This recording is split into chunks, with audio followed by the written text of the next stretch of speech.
نن د سپتمبر 8 چې د سواد د نړیوالې ورځې سره برابره ده.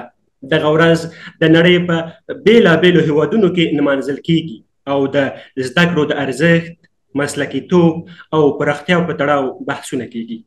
د سپتمبر 8 په 1960 میلادي کال کې د یونسکو او یا هم د ملګرو ملتونو د ښوونې او د کلتور ادارې له لورې د زده کړې او یا هم د سواد د نړیوالې ورځې په توګه ونومول شوه. دا چې سواد د یو هیواد په رغونه کې څه رول لري، دې برخې ته څومره کار شوی، څنګه کولی شو خپله ټولنه له بېسوادۍ وژغورو، دا او دې ته ورته نورې پوښتنې به له خپل میلمه او د پوهنتون له استاد ښاغلي نجیب الله بهادر څخه وپوښتم. سلامونه، ستړي مه شئ. زه رفیع نظور مو خپرونې ته هرکلی کوم. دا خپرونه د درخت دانش یوټیوب چینل سربیره په نورو ټولنیزو رسنیو کې هم کتلی او اورېدلی شئ. ښاغلی بهادر، لومړی خو ډېره زیاته مننه چې له بوختیاوو سره سره مو موږ ته وخت راکړ. په لومړي قدم کې که د سواد او یا هم د زده کړې د دغې ورځې د ارزښت په تړاو راته ووایي. بسم الله الرحمن الرحیم. قدرمن انځور صاحب، سلامونه او نیکې هیلې تاسې ته او ستاسې د چینل د لارې درنو لیدونکو او اوریدونکو ته وخت مو په خیر. الله دې وکړي چې جوړ روغ واوسئ.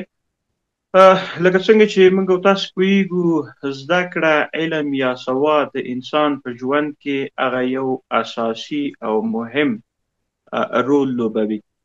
یعنی په دې معنا باندې چې هغه د انساني فلسفې ته دا ښکلا وربخي او د انساني فلسفې هغه غوښتنه چې ده یا د انسانیت څه غوښتنې چې دي، نو هغه دغه د علم په ګاڼه باندې موږ کولی شو چې محقق کړو. دا ډیره مهمه ورځ ده، د سواد نړیواله ورځ چې په ټوله نړۍ کې دا لمانځل کیږي. دا په دې معنا باندې چې دا دغه انساني ټولنو ته یو ذهنیت ورکوي، یو مثبت ذهنیت چې د سواد پرته یا د علم او د زده کړې پرته هیڅ یو ټولنه، هیڅ یو هیواد، حتی یو فرد او یو کورنۍ ناممکنه ده چې هغه قسم چې لازمه ده دا څه وکړي، د دې پرته پرمختګ وکړي یا توسعه پیدا کړي. د په همدې اساس باندې سواد دی چې د هیوادونو د افرادو، د جوامعو، د ټولنو د اقتصاد جوړوي.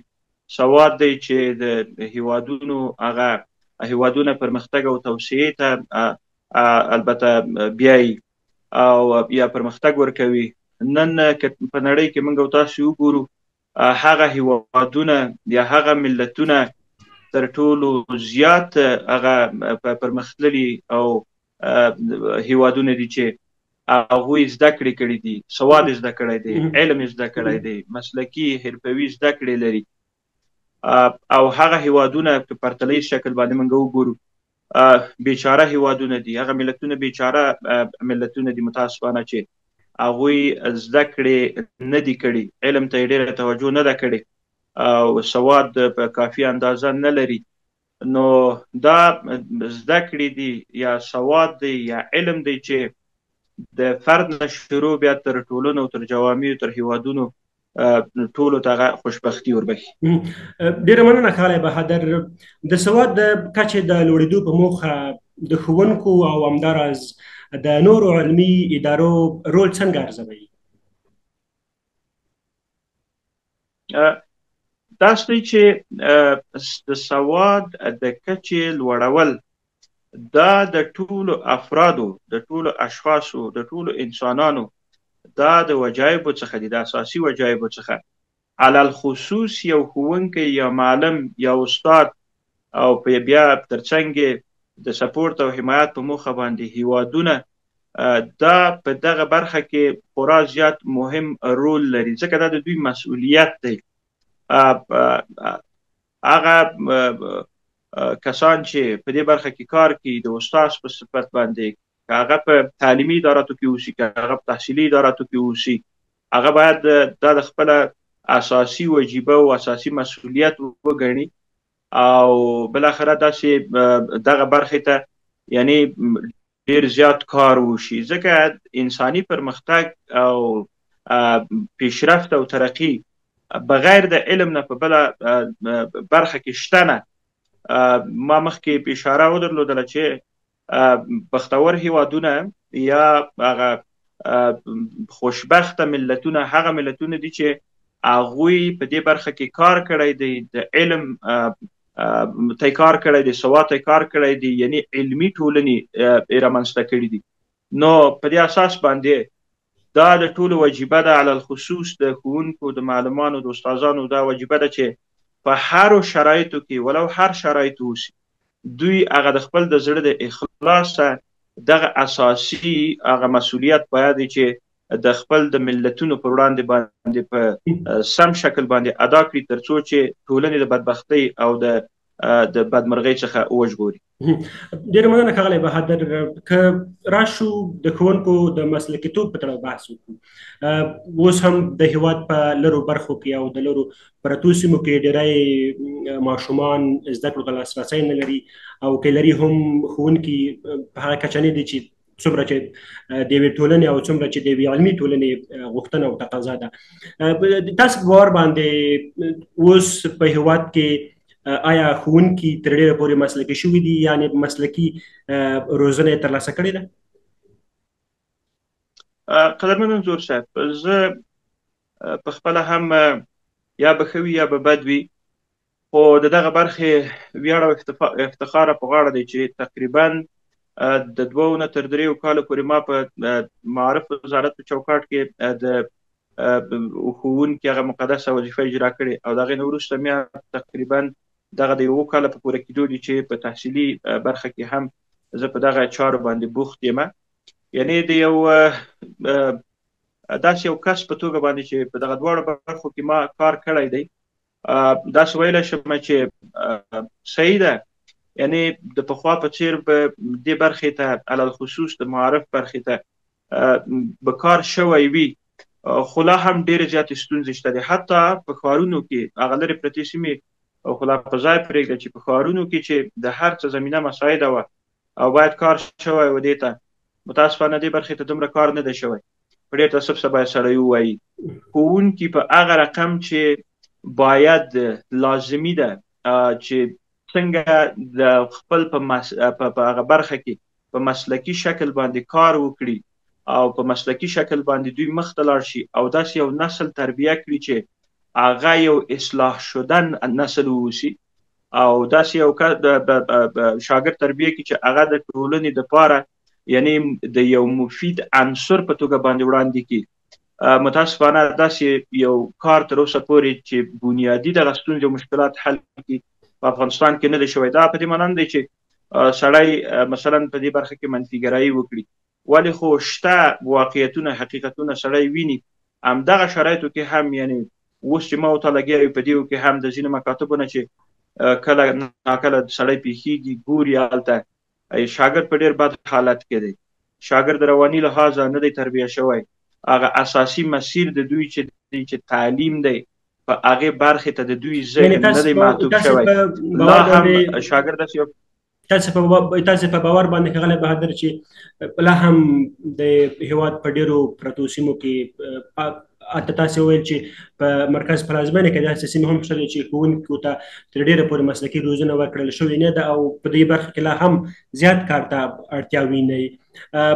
که د زده کړو په تړاو باندې نور هم تم شو، زده کړه نه یوازې دا چې د هلکانو او یا هم د نارینه‌وو لپاره حیاتي بحث ګڼل کېږي، بلکې د ټولنې یو مهم او ډېر لوی قشر چې هغه نجونې دي د هغوی لپاره هم یو حیاتي بحث دی، او تر ډېره پورې دوی هم حق لري چې زده کړو ته لاسرسی ولري او مساوي زده کړو ته لار پیدا کړي.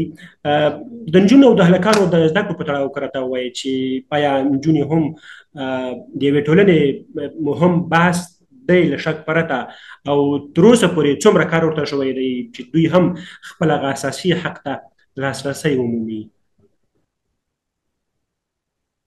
قدرمن انځور صاحب، داسې به وي چې په ځینې حالاتو کې به ځینې توجیهات وي، ځینې سیاسي مسایل به وي، ځینې موارد به وي، خو په اصل کې ښځه او نر دوه انسانان دي.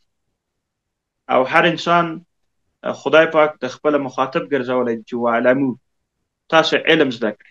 که موږ او تاسې د انسان د پیدایښت نه بیا تر ننه پورې په دې باندې فکر وکړو، نو کله چې آدم ځمکې ته د خدای تعالی د یو استازي په توګه باندې رالېږل کېږي، لومړی هغه عالم کېږي او د هغې نه وروسته بیا امتحان ترې اخیستل کېږي، ازموینه ترې اخیستل کېږي. د هغې نه وروسته چې الله پاک په دې باندې مطمئن شي چې زما دغه بنده د یو عالم انسان په توګه باندې زما د خلافت چارې یا زما استازولي په ځمکه کې کولی شي، د هغې نه وروسته بیا دې ته د خلافت چارې سپاري.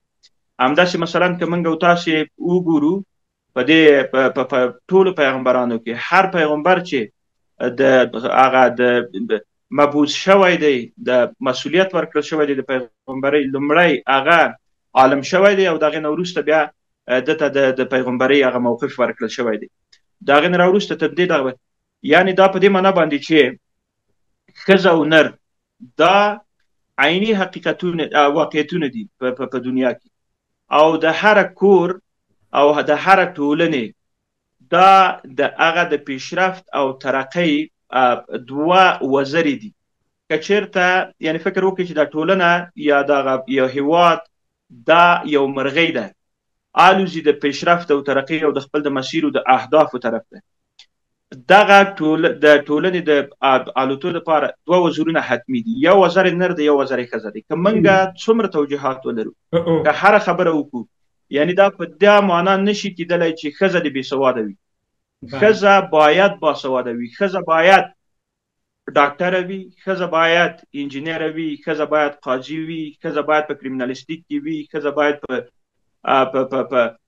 په نور طبي مواردو کې وي، ښځه باید په حتی په رغنیزو چارو کې ونډه ولري، ښځه باید چې پولیس وي، جنایي وي. ښځه یعنی یو اهم او ضروري خبره ده چې ښځه باید په ټولنه کې رغنده رول ولري.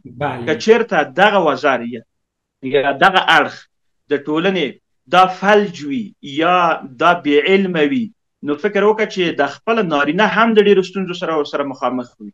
ته به تر څو مثلا یو څه باندې ګوته ږدې چې په دغه شی یا به انځور به ورکوي چې دغه شی ماته راوړه، یعنی یو لیکلي شی چې ته د یو چا نه تقاضا کوې او هغه ړوند وي، ته د هغې پسې لیږې، هغه څه رقم هغه کار انجام کړي.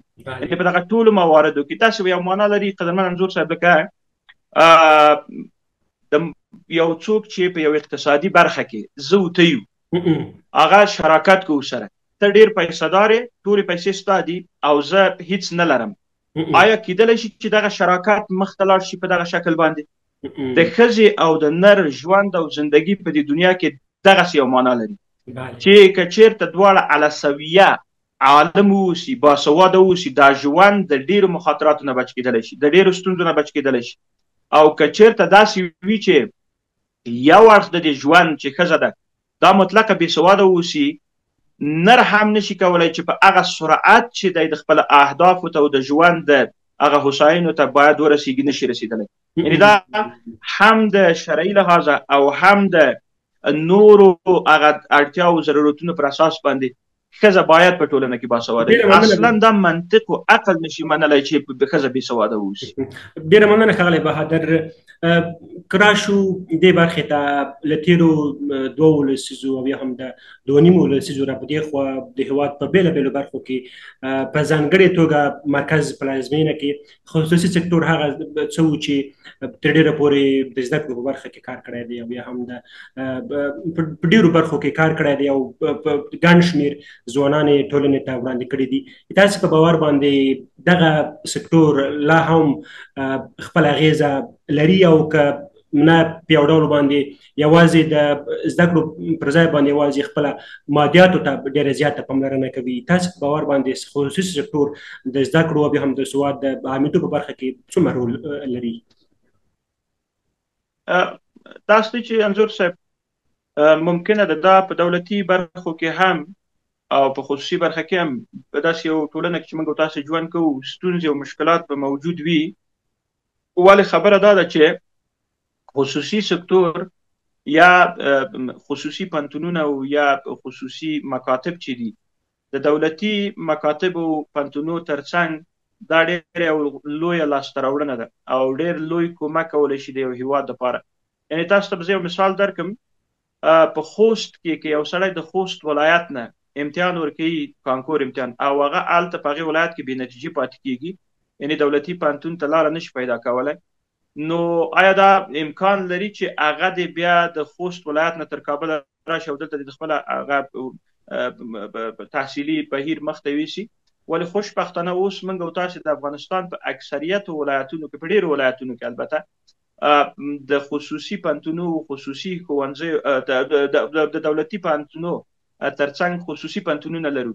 د دولتي ښوونځیو ترڅنګ خصوصي ښوونځي لرو چې ډېر زیات کومک کړی دی، ډېره زیاته مرسته یې کړې ده د هیواد د نسل په تربیه کې، د هیواد د نسل په باسواده کېدو کې، د هیواد یو علمي نسل وړاندې کولو کې دا ډېر اساسي او مهم رول لري. ما ته خپله دا خبره معلومه ده. او بل دا دی چې داسې پوهنتونونه او داسې ښوونځي په افغانستان کې شته لکه د نړۍ په سطحه چې وي، چې حتی د دوی هغه علمي فعالیت که د دولتي یعنې پوهنتونو د ښوونځیو نه پورته نه وي، ښکته خو نه دي. نو دا ډېر یو اساسي او مهم سازمانونه دي خصوصي، چې دا په دغه برخه کې خوشبختانه د تیرو تقریبا 1.5 لسیزه به ورته ووایو، دا په دې خواته ډېر اساسي او مهم رول د تعلیم او د تحصیل په رشد او توسعې او پرمختګ کې دا ادا کوي. او لا هم د دغه سازمانونه یا دغه سکتور په یو قوي شکل باندې د دولت ترڅنګ ولاړ دی او لا هم ډېر زیاته مرسته او کومک کوي دغه برخې ته، او لا هم ضرورت شته دی او په آینده کې به هم د دې ضرورت وي، ځکه د نړۍ هغه تجاربو ته په کتو او د نورو هیوادونو هغه وضعیت ته په کتو موږ ویلی شو چې افغانستان هم په تمام معنا باندې د خصوصي سکتور موجودیت او د دوی پرمختګ او توسعې او د دوی حمایت اشد ضرورت شته دی، باید چې دا موجود وي. ډېره مننه ښاغلی بهادر. د وروستۍ پوښتنې په توګه که راته ووایي چې د سواد د نړیوالې ورځې په تړاو خپل پیغام راسره شریک کړئ او خپل پیغام مو څه دی د همدې ورځې په تړاو؟ داسې دی چې مخکې هم یو څه اشارې موږ تاسو درلودلې. هیڅ یو انسان، هیڅ یو کور، هیڅ یو ټولنه، هیڅ یو هیواد او په ټوله کې نړۍ بغیر له دې چې سواد زده کړي، بغیر له دې چې علم زده کړي، زده کړې وکړي، یعنې پیشرفت او ترقي ناممکنه ده. که موږ او تاسې په پرتلهیز شکل باندې وګورو، تاسې وګورئ مثلا هغه هیوادونه چې موږ او تاسې په نړۍ کې 3 کټګوري هیوادونه لرو: پرمختللي هیوادونه، د پرمختګ په حال کې هیوادونه، او فقیر او بیچاره هیوادونه. یعنی هغه هیوادونه چې پرمختللي دي، ملتونه ډېر هوسا ژوند لري، هیوادونه یعنی ابرقدرتونه دي او د نړۍ په سطحه باندې اوله خبره کوي. نو دا هغه هیوادونه دي چې ملتونو او افرادو زده کړې کړي دي، علم زده کړی دی، سواد زده کړی دی. د بې سوادۍ د لارې دوی دغه حالت ته نه دي رسېدلي، یعنې د علم او د سواد د لارې رسېدلي دي. هغه افراد چې نن په د دنیا په کچه باندې بهترین ژوند لري، زندگی لري، دا هغه خلک دي چې دوی علم کړی دی، زده کړې کړي دي، سواد زده کړی دی. او بالاخره هغه کسان چې اوس بیچاره دي، هغه هیوادونه، ټولنې، افراد، کورنۍ، هغه خلک دي چې د علم د نعمت څخه یا ځان محرومه کړی دي، یا بالاخره دوی ته پام نه دی کړی، او یا د محیط او چاپیریالو د وخت جبر دوی د هغې نه وروسته پاتې کړي دي. نو هغه اوس د ډېرو زیاتو ستونزو سره مخامخ دي، ښه ژوند نه لري او بالاخره په یو فقر او بیچارګۍ او په بدبختۍ کې ژوند کوي. نو که چېرته دغه دوه حالاتو ته وګورو، نتیجه دا کېدلی شي چې علم د ټولو خوشبختیو سرچینه ده، زده کړه، سواد د ټولو پرمختګونو سرچینه ده. نو بغیر د دغه الهي اساسي هغه حقوق چې الله پاک بندگانو ته ورکړي دي، د دې د زده کړې پرته اصلا پرمختګ ناشونی وي، که هغه په فردي ژوند کې وي او هغه که په ټولنیز ژوند کې وشي. ډیره مننه ښاغلی بهادر چې له بوختیاو سره مو موږ ته وخت راکړی او په خپرونه کې راسره میلمانه شوئ. بیا هم ډیره زیاته مننه قدرمنو لیدونکو. د نن خپرونه مو پر همدې ځای پای ته رسیږي. تر بیا بلې خپرونې چې زه رافع نذور ستاسې په درنه چوپړ کې حاضرېږم. تر بیا د خدای په امان.